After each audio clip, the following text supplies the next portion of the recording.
My name is Joan Cox and I'm an artist.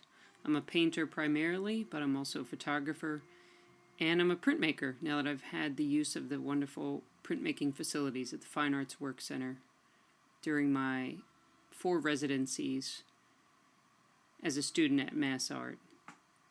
If I weren't an artist, I might be a landscape architect or horticulturalist. I love painting the figure because the figure presents an opportunity for confrontation. It's not as easy to walk quickly past a figurative painting in a museum or a gallery. They tend to grab you. I use a lot of photography in my work. I got my first camera when I was 9. I think it was a Polaroid, and I've been shooting thousands of photos ever since. They end up in my work, or the compositions from them end up in my work, and specifically I take photos of models in settings, sometimes in dialogue with historical paintings like the 2 Fridas that you'll see here in one of the clips from my studio.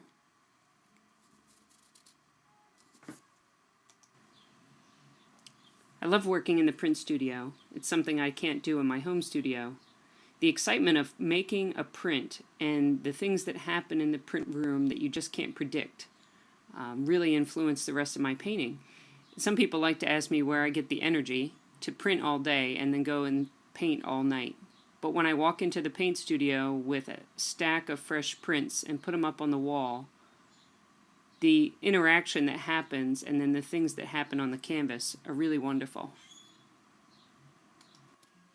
If I were asked to be in a 3-person show and I could choose my ideal other artists, I think they would be Mickalene Thomas and Wangechi Mutu. Both of their work also focuses on women and imagery about women, and they approach work in some similar ways as me, but also in really different ways. I think would make a great exhibition. I hope to see myself in 5 years having such a show, or at least spending a lot more of my time making art than doing anything else. The ideal name of my show at the MoMA might be Suddenly I See, or Constant Craving. I'm trying to get across the feeling of tenderness in my work, a sense of connectedness. I am working on this series of paintings depicting 2 women based on a painting by an anonymous Florentine painter, I believe, of 2 women in a bathtub. One's pinching the other one's nipple. The other one's holding a ring. It's meant to symbolize the fact that the one sister is pregnant with the king's baby, and she's a mistress. Of course, in modern times, no one knows this story, and they just presume it's erotic. So I thought I would subvert that erotic nature of the painting and introduce my own theme of women together, not for the male gaze, but for the female gaze. It is very important to me to know my models and to have a relationship with them, and for them to have a relationship with one another. These models are together, partners, girlfriends, really.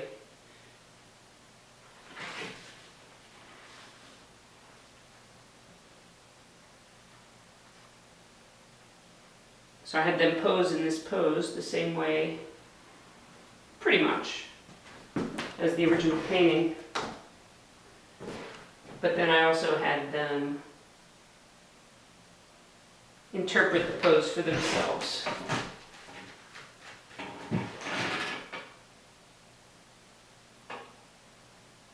So they got to have some fun with it, and I got some really wonderful photographs.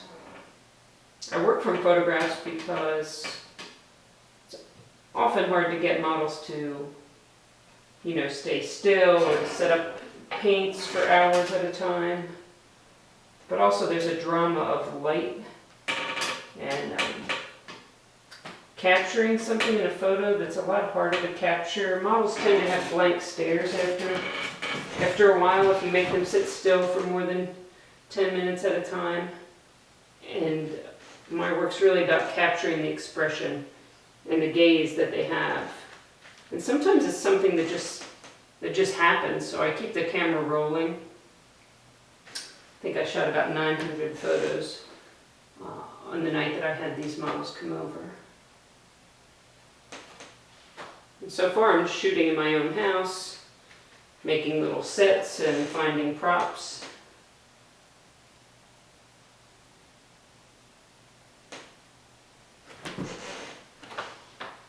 Right now I'm painting on Mylar. The painting here is on canvas. This one's on Mylar. And I'm using my own canvas painting basically as a template to make the Mylar painting.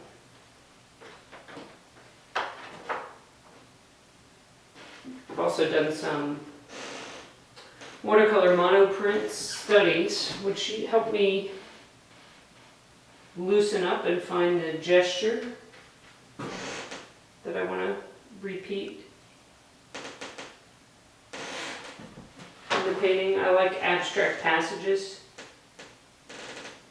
in the work, but it's not the dominant part of my work. I'm in my studio in Provincetown. My final residency as part of the MFOC program through Mass Art. It's been a great experience. Ideally, I'd like to show this work in Provincetown. It's a large gay community that lives here and vacations here. And I want other women to see themselves in my paintings. I want other women to find paintings that I never found, that I always sort of hope to find somewhere. Well, with some research lately, I have found some in the 1920s and 30s in Paris and in Weimar, Germany, by artists like Hanna Gluckstein and Tamara de la Pica in Paris and Jean Mamon in Paris.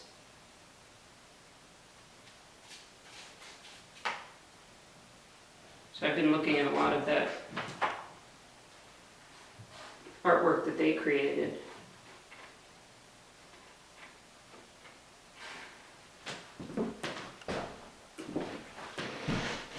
Also looking at Adrienne Guiney, who I saw at Pace Gallery this winter. A really amazing work.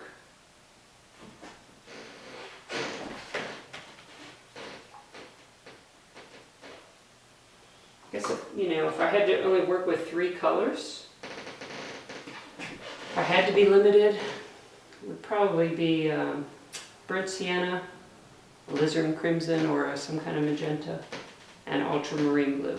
I can pretty much make anything with those 3 colors. Red is actually my least favorite color, so you'd be surprised with all of these reds. I don't know if I have a favorite, but I do have a least favorite, and that's red. It gets across the idea of passion, though. I use color in my work to describe joy, to describe passion. Sexuality is in the forefront of my current work, but it hasn't always been there.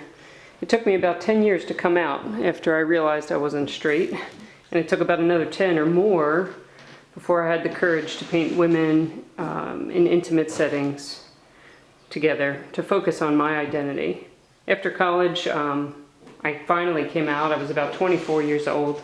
I wish now, of course, that I had come out sooner, but there were no role models in my world. I didn't really meet anyone gay, at least until I went to college. My artwork really changed after I did come out. I spent most of my time in college painting the figure. I was working in watercolor and also digital media, but I was usually using male models. I had a gay male mentor in college, Jose Villarrubia, and his aesthetic, of course, influenced my work. And I I focused on both men and some interracial couples.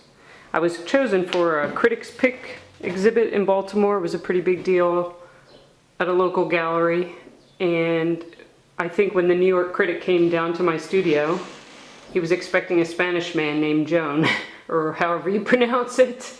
But when he saw like me there with this work that involved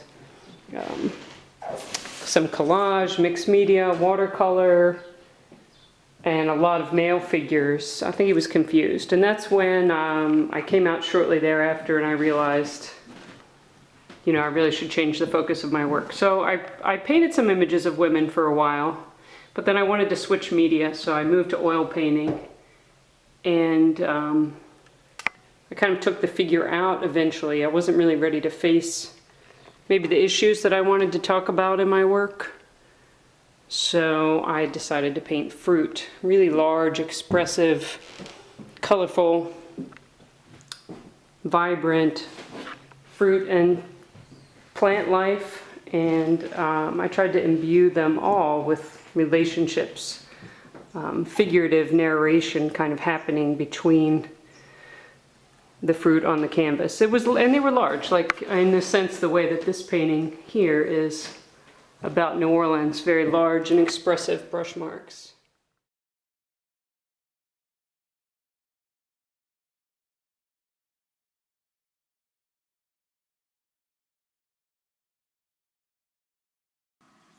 Imagery from Mardi Gras and my time spent in New Orleans is working its way into my work. But I hope too that Provincetown and its images will work its way into my paintings as well. And I would really love to have an exhibit at the Provincetown Art Association and Museum where a lot of people who would be my ideal audience would be able to see this body of work.